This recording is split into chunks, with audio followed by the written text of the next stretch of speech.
ബസ്സുകൾ പാർക്ക് ചെയ്യാൻ ഇടമില്ല. സ്ഥലപരിമിതി കൊണ്ട് വീർപ്പുമുട്ടി തൃശൂരിലെ KSRTC ബസ് സ്റ്റാൻഡ്. നവീകരണം ഉടനെ ഉണ്ടാകുമെന്ന് അധികൃതർ പറയുമ്പോഴും അസൗകര്യത്താൽ വലയുകയാണ് യാത്രക്കാർ.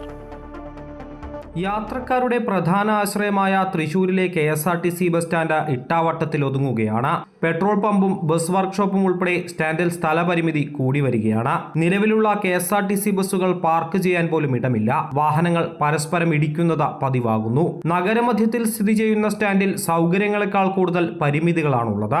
വിവിധ ജില്ലകളിൽ നിന്നെത്തുന്ന യാത്രക്കാരടക്കം സ്ഥലപരിമിതി മൂലം ദുരിതത്തിലാവുകയാണ്.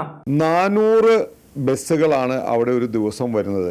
1000-ഓളം ട്രിപ്പുകളുണ്ട്. ഈ വളരെ സ്ഥലപരിമിതമുള്ള ഈ സ്ഥലത്ത് ഒരു ഫ്യൂവൽ സ്റ്റേഷൻ കുറച്ച് നാൾ മുമ്പ് സ്ഥാപിച്ചതോടുകൂടി വളരെയധികം കൺജസ്റ്റഡായി. ആളുകൾക്ക് മഴ കൊള്ളാതെ ബസ് കയറാൻ സാധിക്കുകയില്ല.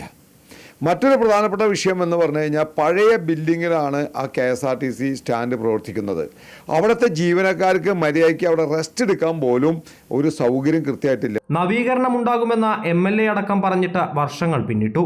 നഗരമധ്യത്തിൽ സ്ഥിതി ചെയ്യുന്ന ബസ് സ്റ്റാൻഡിലെ കെട്ടിടങ്ങളും പഴകി ദ്രവിച്ച നിലയിലാണ്. പാർക്കിങ്ങിൻ്റെ ഇഷ്യൂവിൻ്റെ പ്രധാന പ്രശ്നം എന്ന് പറയുന്നത് ഈ പമ്പ് വന്നതാണ്. പമ്പ് ഇതിൻ്റെ സെൻറ്ററിൽ തന്നെയാണ് കൊണ്ടുവന്നിട്ടിട്ടുള്ളത്. അതുമാത്രമല്ല, മറ്റൊരു വിഷയം എന്ന് പറഞ്ഞാൽ ഇവിടെ മാക്സിമം നമുക്ക് 8-9 വണ്ടി ഒരു നിരയിൽ പാർക്ക് ചെയ്യാനായിട്ട് സാധിക്കുകയുള്ളൂ. ബാക്കിയുള്ള ബസ്സുകൾ വന്നു കഴിഞ്ഞാൽ ബസ് ഇതിൻ്റെ മുൻപിലായിട്ട് പാർക്ക് ചെയ്യും. അപ്പോൾ അവിടെ നിന്ന് റിവേഴ്സ് എടുക്കുന്ന വണ്ടിയുണ്ടല്ലോ, അത് ഇവിടെ ബ്ലോക്ക് ആവും.